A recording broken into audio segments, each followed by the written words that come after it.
depuis qu'il y a quelqu'un à ses côtés, je le trouve plus à l'aise, plus entreprenant techniquement, plus efficace, plus en canne. Alors qu'on a eu du mal à le trouver sur la première partie du match. Il était associé à Nick Venema, alors il n'était pas forcément tout seul dans l'idée, mais Nick Venema n'a pas trop réussi à l'alimenter. Ouais, puis il venait plus chercher aussi intérieur, j'ai trouvé. Là, depuis qu'il y a son compère qui est arrivé là à ses côtés, je le trouve plus efficace.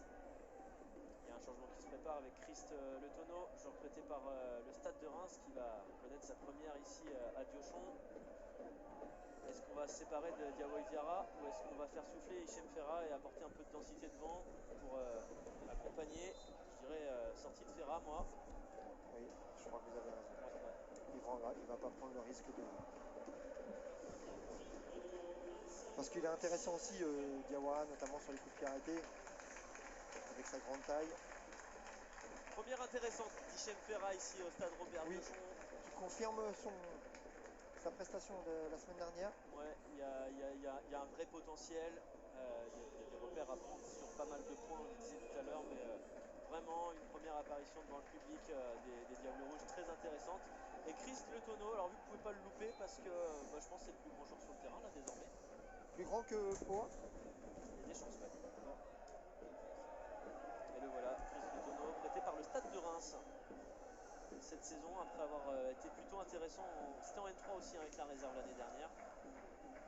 Alors Le Tonneau c'est 1,98, c'est ça? Je crois que c'est ça, oui. Parce que Poa c'est un petit peu plus petit. Ah non, c'est 2,2 m. Bon. Ça se vaut. Ça dépend. Attention. Oh, attention à ce ballon. L'égalisation du FC Rouen, elle est terrible celle-ci. Le coup du sort qui va permettre à Valenciennes de recoller le ciel qui s'abat sur la tête rouennaise. Alors des fois, il y a un manque de maîtrise, mais des fois on est mal verni tout simplement parce que cette frappe qui fait mouche, je ne sais même pas qui est-ce qui l'a déclenché. J'ai l'impression que c'est Carnegie Antoine. J'ai l'impression aussi que c'est Antoine Carnegie, oui. On va regarder, il y a une tête qui est déviée, ça se retourne une vue, et c'est un ballon qui traîne entre la surface. Et c'est Clément Bassin. Et c'est Clément Bassin. J'ai l'impression que ça va encore être un but contre son camp pour Clément Bassin. Le malheureux, c'était déjà arrivé à Aubagne. Oh, il fait mal celui-ci. Il fait mal et attention à ne pas sombrer dans les dernières minutes. Parce que malgré tout, ça reste un point, c'est toujours important. Même si psychologiquement ça fait mal cette égalisation, mais il faudrait ne pas le perdre.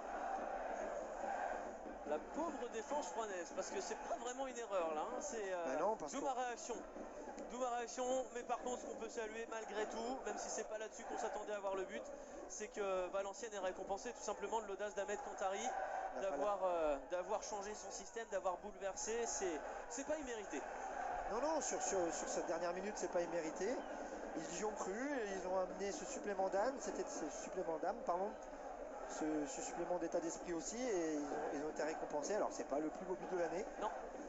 Mais il vaut un point. Ah, mais si vous mettez pas la pression sur cette défense rouennaise, il vient pas. Il vient pas. Non, l'exécution n'est pas bonne, n'est pas très belle.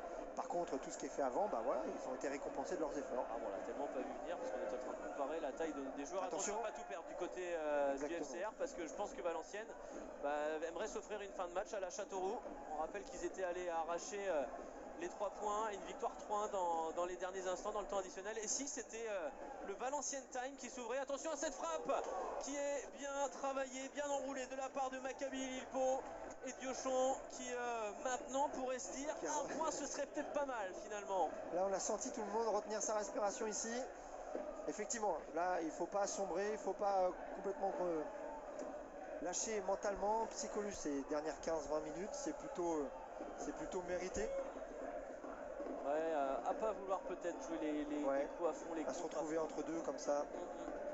On l'avait dit. Hein. Ouais, vous nous explosez malheureusement. C'est pas faute de l'avoir voulu côté Maxime Dornano. Attention, ce coup franc, il est plutôt bien travaillé au deuxième poteau. Ça va rester dans les pieds de Mathias Oyewuzi qui va tenter de réussir son centre. Axel Maraval. On n'a pas le temps additionnel à vous annoncer. Je n'ai pas vu passer. Puis Valenciennes qui n'est pas rassasié, qui continue d'envoyer des longs ballons pour encore mettre à mal cette défense rouennaise. Jeanne qui va sonner la charge. Mambassin qui est bien servi, la révolte peut-être rouennaise incarnée par son capitaine. Attention à cette paire de balles, il y a un 4 contre 4 qui peut se dessiner. Si on fait l'effort, bien sûr qu'ils vont le faire. Carnegie Antoine qui est trouvé le contrôle qui est raté par le Laïcien. Ça se débride un petit peu ces derniers instants, mais il va rester assez peu de secondes, j'ose imaginer. Je pense pas qu'on ait un temps additionnel extensible dans cette deuxième période. On a déjà eu 3 minutes en première. Jean Mouchet. Et ceux que vous entendez chanter là derrière, ce sont les supporters valenciennois. Mustafa Benzia, est-ce que les Rouennais peuvent réussir à faire quelque chose à cette erreur? Ouais, ils piochent un petit peu à nouveau en fin de match. C'est vraiment là que le bas blesse pour les Rouennais depuis le début de la saison. Carnegie Antoine pour envoyer un centre vers Mathias Oyewuzi. C'est fuyant, c'est sortant. On est peut-être au bout de cette partie. Je n'aime pas forcément ne pas avoir l'indication du temps additionnel, parce qu'on est rentré dedans pile au moment de l'égalisation.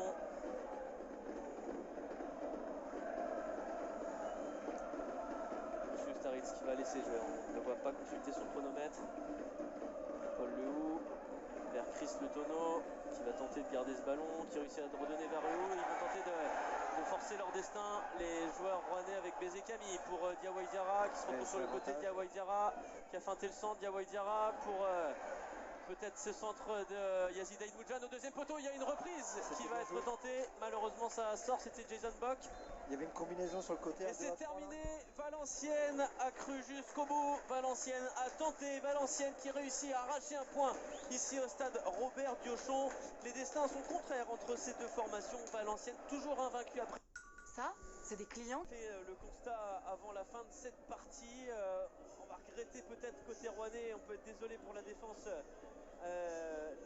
normande de craquer de cette manière-là. Mais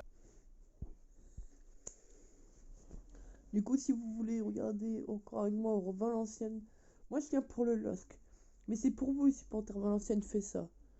Du coup, si c'est pour vous intéresser pour ma chaîne, on se retrouvera dès 20h pour le vendredi 27 septembre, Valenciennes Concarneau.